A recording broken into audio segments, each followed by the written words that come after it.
Good morning, friend. How's your heart today?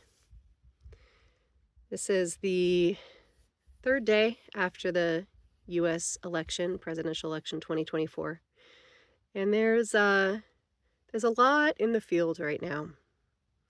There's a lot of grief, a lot of anger, a lot of fear. There's a lot of numbness,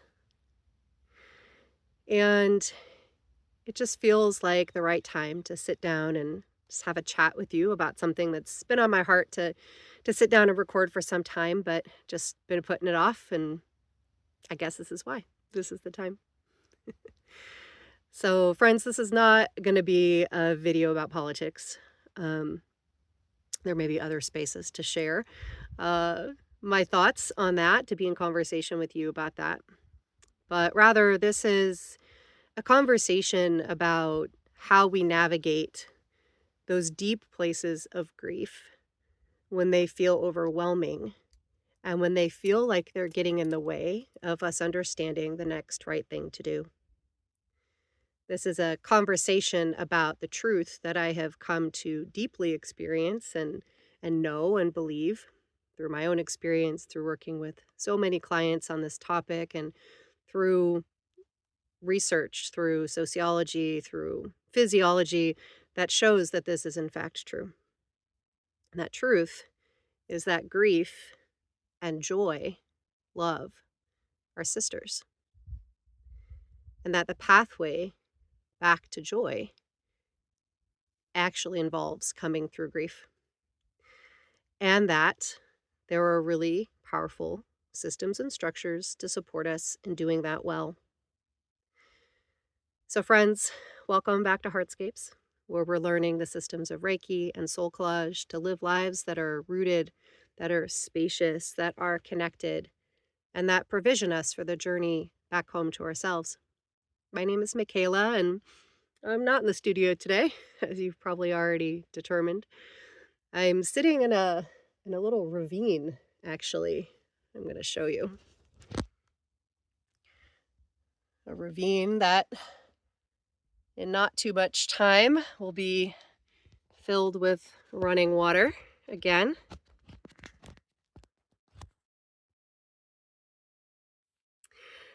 And I'm up at Harbin Hot Springs in Northern California.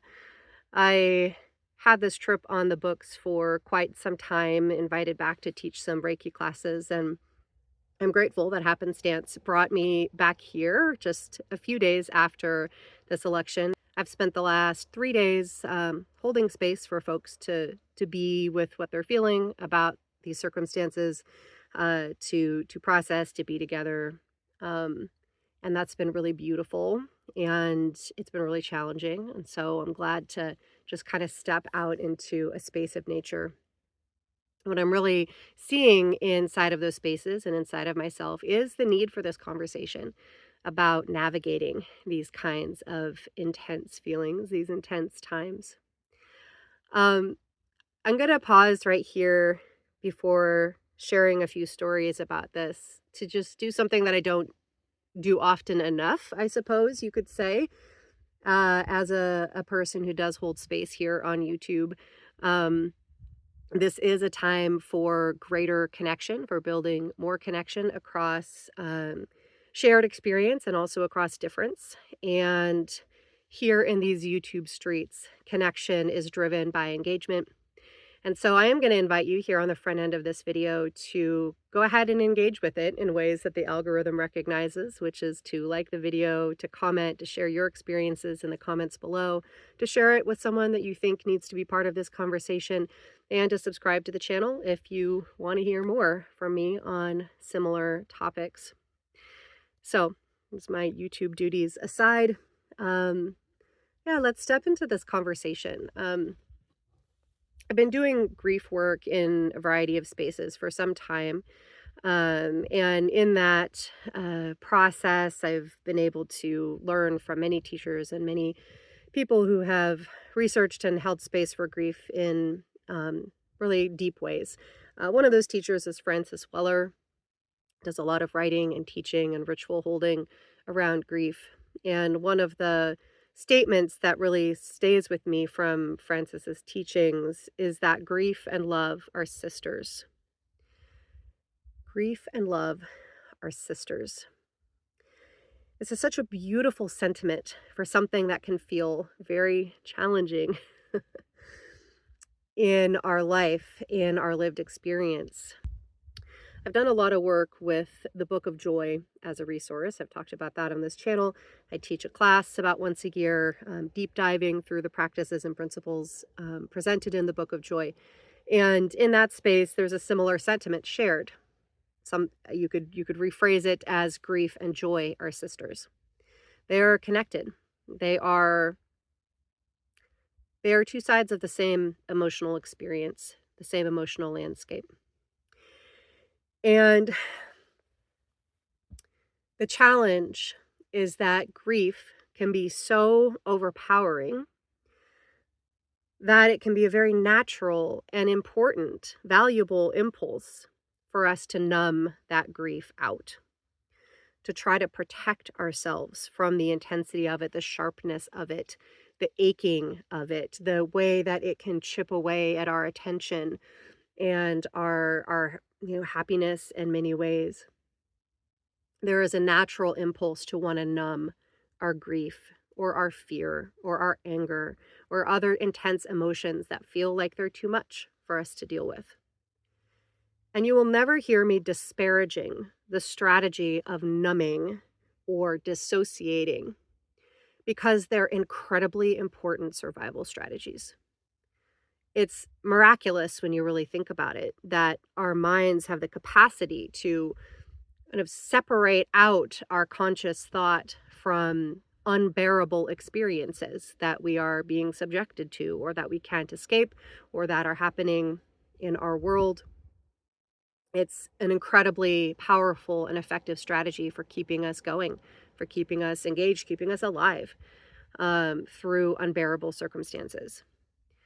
The challenge is that it can become a habitual way of being, so that discomfort, of any kind, but particularly intense discomfort, becomes an automatic something that we reject, something that our system numbs us to or pushes our attention in the direction of activities that bring about that numbing. Oftentimes, those activities can be harmful to our body, to our mind, to our spirit. And so the challenge is, can we more consciously and with more control over our system, our nervous system, our mind, our heart, our body, can we have more conscious control over that process? Can we, in more and more circumstances, choose whether or not we slip into the relief of numbness or whether we choose to, to engage the difficulty? We assess that we have the resources, we have the desire, the ability, maybe not the desire, but the capacity to be with really intense feelings, and that we can choose to turn towards them. That we have practices, we have resources, we have maybe community, we have support, we have, things that we know that can help us to get bigger around those intense feelings so that we can be with them without as much discomfort. We can reduce the pain of those feelings so that we can stay in them and move through them, get to the other side of them. And this is incredibly poignant and important when we think about this truth that grief and love or joy are sisters. They are intimately connected to each other. We do not grieve what we didn't love. And when we numb ourselves to the grief, we also numb ourselves to that feeling of love and the feeling of connection and expansion and a bigger network that we are a part of, a greater sense of connection to life, even beyond that which we are grieving. We lose that. We lose the feeling of it, the sense of it in our bodies and our mind and our hearts. And that shuts down our access to joy, even though joy and love are part of our natural way of being as humans. It's a conundrum, it's a paradox, right? Because it can be so painful to be in grief, to be in fear, to be in regret, to be in the overwhelming sense of loss that comes from all manner of losses. Of course, the loss of people and other loved ones, other beings that we love through death, through circumstance. Also, the loss of something like an election where we feel like liberties are going to be lost, rights are going to be lost, safety is going to be lost. So that's really what I want us to continue holding, and to remind us that there are ways to strengthen our ability to choose, to more consciously choose to be in the bigness of the feelings so that we can have access to all of them, or to be in the relief of numbness for a period of time and then shift out of that when we're ready. Of course, you will not be surprised to hear me say that the system of Reiki and the system of soul collage are practices that are profoundly effective in doing this. I want to just share a story from my recent experience that really powerfully solidified this for me. It was last year, or was it the beginning of this year? Time is such a construct. I don't remember. It was in the not so distant past that I lost a dear mentor of mine, Delane Easton. She was the superintendent of public instruction for the state of California for many years. She was in our state senate, and she was my boss and my mentor for a period of time. And during that time, I had the opportunity to connect her with many of the students that I was working with through university in that period. And some of those students also became her mentees and dear friends for many, many years. This was almost a couple decades ago that we first began this friendship. And we lived in the same town after I moved, and just continued that connection of mentorship. And she passed away not so long ago. And one of those students, those mentees, came back to this region to be here for the funeral. And I hosted her, and we got to catch up and spend time together. But there was a moment at the funeral when this friend was very, very much in her grief, very, very deep in that, that deep well of pain that grief can bring. And she was fighting this impulse to numb it down. And she had been numbing it down at various points just to kind of get through, right? To get on the airplane and get the logistics set and, get herself fed and, just all the stuff you got to do to get through a trip. But here she was at the funeral. The grief was right there. There was nowhere to escape it. This was the moment where, it really was unfolded in community with many people who are feeling similar things. And she's so brilliant at navigating her internal landscape, that I got to really watch her, narrate this experience of, feeling the overwhelm and the pain of the grief and that impulse to numb it down. And then in real time saying, oh, but now I've lost the connection. And I watched her go into her own somatic practices that she's developed over her life to be with the overwhelming feelings that she was having, that were coming in waves. Like, you could just see it in her body, just like these waves of grief coming through. And she wasn't stopping them. She was letting them happen. She was letting whatever sound she needed to make. It was the moment to let everything be true, to let everything be seen, and to be witnessed by those of us who were there. And these waves were coming through, and she would kind of start to contract around them. You could see her body kind of contract, and then she would choose, no, open up. She would do a practice. She would open up again. And there was this moment where she got really still, and she put her hands on her heart. And she got this beautiful smile on her face. And she said, oh, this relief, this sigh of relief. There it is. There's the love. She had made her way through those roiling waves of grief, through the many layers that she had been holding in front of herself to keep herself numb, to keep herself just putting one foot in front of the next. She'd moved all of those away. She had survived those waves. She'd stayed present in her body and in her experience. And finally, like the clouds parted, and there at the center of it, the center of the grief, the center of her heart, was love, was joy, all the happy memories, all the moments that she'd had with this dear person. And she said, I couldn't feel them. I couldn't remember. I couldn't feel the connection. I couldn't feel Delane. I'd lost her because I was pushing away the grief. But there she is. She's right here. She's been here this whole time. And it was such a profound moment. I mean, for so many reasons. I mean, just the beauty of watching that process. And then part of my mind being so impressed with her process, with her ability to be in this. Her ability to narrate it for us in real time, to describe what she was experiencing as she was experiencing it. And then just seeing again in real time, in a real moment of deep pain, this absolute truth that grief and love and joy are sisters. Our emotions are a landscape inside of us, our heartscape. That's why I call this space that name. It's this vast and complex and beautiful and sometimes terrible landscape inside of ourselves. It shifts and changes all the time, or perhaps our perspective of the landscape shifts and changes all the time as we go through life, as we go through our day.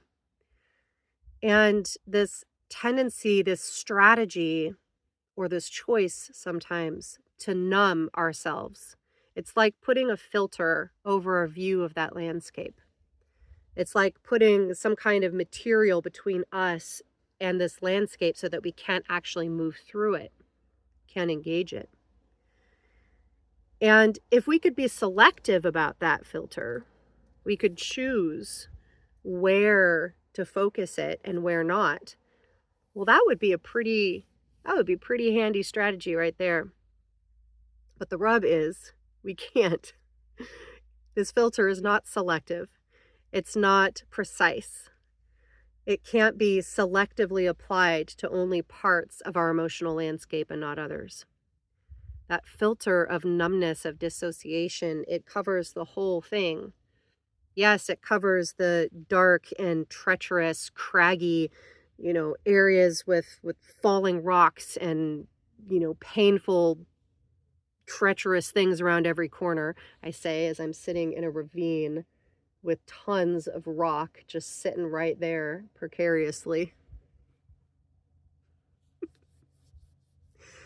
We can't cover those areas of our emotional landscape without also covering over the beautiful oasis with a clear pool of clean water and wild fruit trees growing abundantly and a baby deer taking its first steps, taking its first nibbles of grass, of dewdrops and spider webs on grass in the morning.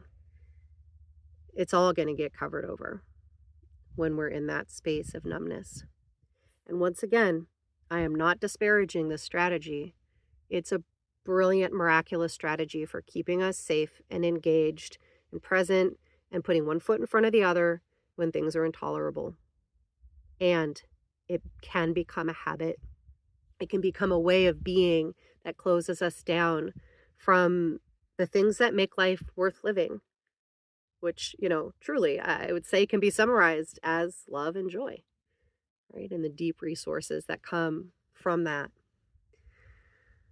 So what are we to do about that, right? There are so many things we can do about it. We have such incredible capacity to be with incredibly big, incredibly challenging, near intolerable feelings. And the key to getting there truly is practice. To practice when we're not feeling so overwhelmed, when it's not so very difficult, so that we have more and more capacity to reach for those practices when we are overwhelmed, when it does feel like it's too much. The practices in the system of Reiki truly get us to that place. If you've been hanging with me for a while, you've probably heard me talk about the way that the practices in the system of Reiki, especially the foundational practice of Joshin Kokyoho, which there's an instructional video about earlier in the channel, literally makes more space inside of us, makes us feel as if there is more room within us to be able to tolerate the intolerable, to be able to be with whatever we're experiencing, to be with the paradoxes of what we're experiencing. That grief and joy can and must be in the same space, for example. Um, the many, many, many paradoxes that we encounter in our life, the things that feel like they can't possibly be both true at the same time. These practices help us make space inside of us to hold the wide, wide diversity of human experience so that we can stay more human. We can stay more connected to who and what we are, that we can be in the paradox of facing very difficult times, whether that's political times, social times, personal times within our family, within our daily life. We can be with those difficulties, but not lose the meaning of life, not lose our connection to what matters. And it's not to say that that has to be a continuous experience, right? Any moment, any second, any 5-minute period that we can truly feel connected to that truth, that core of joy and love that is who and what we are, it's always there. This is part of the philosophy and the worldview within the Japanese origins of the system of Reiki, that we have this core, this true self inside of us all the time, that's whole and clear and unmolested by anything that we have experienced in our life, no matter how difficult, that it is resourced, that it is fully abundant all the time with what we need, and that we can access it anytime if we have practiced. Because, of course, the difficulties of the world, the difficulties of our life distract us and pull our attention away from it, make it feel very far away, right? And so we can stay connected to that truth, that well of resources inside of us, even in the midst of difficulty. And every moment that we do matters. It contributes to feeling that our life has meaning, that our life is robust, that our life is good, even in the midst of really difficult things. It helps us to keep moving forward from that place of hope and of joy and of resourcefulness, of belief in life, rather than keeping going from a place of desperation or fear. And I've spent long periods of my life living in both of those dualistic states of being. My early life in my 20s, I spent a lot of time in political activism, very much motivated from a place of desperation and fear, of hatred, even anger.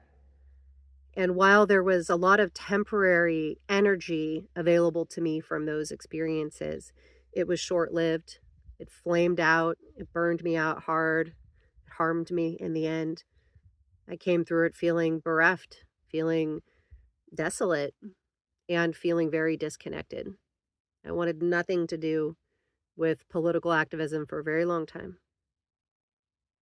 which was not who I really was. But it was a safety response, because I had burned myself out so profoundly, because I wasn't resourced, I wasn't connected to joy and to love and to resources and to the goodness of life. I was only looking at the pain. And in my recent past, the last decade or so, I've really worked hard to turn that around, because I don't want to be disengaged. I don't want to feel disconnected from the challenges of our world. I want to be part of solutions. I want to contribute my gifts and my time and my resources and what I've learned. I want to Yeah, I want to be engaged and connected, but I refuse to be motivated by pain and anger and rage, at least not for any kind of long term. Those emotions can be really powerful and valuable sources of energy in the short term, right? Anger and fear and desperation even can focus our attention quite pointedly. It can mobilize resources, it can mobilize energy in our bodies to do what we need to do. But that is not intended to be a long-term source of motivation. Our bodies are not designed to be fueled on anger and fear over the long term. We're designed to use that fast mobilization of resources in a very short term and then drop into a more sustainable form of motivation that come from these other places, these places that feel resourced, right?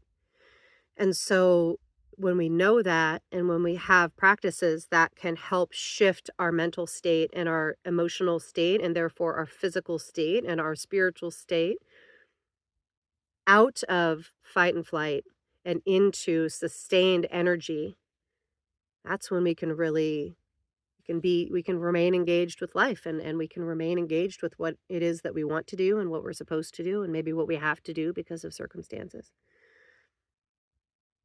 So I think that brings me to what was on my heart to share, to just really just help us marinate in this truth that grief and love and joy are sisters, that they both live inside of us at all times, that our center, our true self, who we are, is fueled by love and joy, and it's present all the time, even when we feel the most bereft that we ever have felt.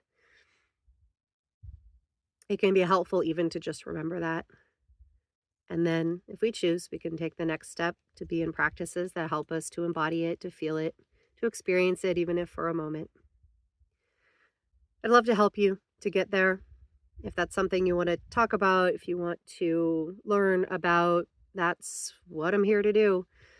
So that can happen here on this channel. It can happen in conversation off this channel. It can happen by working with me in a variety of ways. And if this topic moves you, this exploration of grief and joy as sisters, I want to invite you to join me for a pair of classes that are beginning in January 2025, beginning with grieving well. This will be a deep dive into the stages of grief through the lens of the Reiki precepts taught by me and my Reiki teaching apprentice, Blair, who is a death doula and is well versed in the landscape of grief and joy. And then following that class in the spring will be our Embodying Joy class. This is the deep dive through the Book of Joy that I offer once a year. It's an incredibly nourishing and powerful class that really walks us through a system of practice that is offered by the Dalai Lama and Archbishop Desmond Tutu, who wrote the Book of Joy, for how to cultivate joy as a natural way of being in our life every day, even when times are really, really hard. So you can take those classes individually or you can take them as a pair for a discount. They are offered online, and so you can join from anywhere in the world, and I would love to have you with us. So check that out. Those links will be down below. Feel free to reach out if you want to ask questions, if you want to share your experiences. And please do share down below what this conversation brings up for you, experiences you've had, moments that you've had of moving through grief and into that center of love.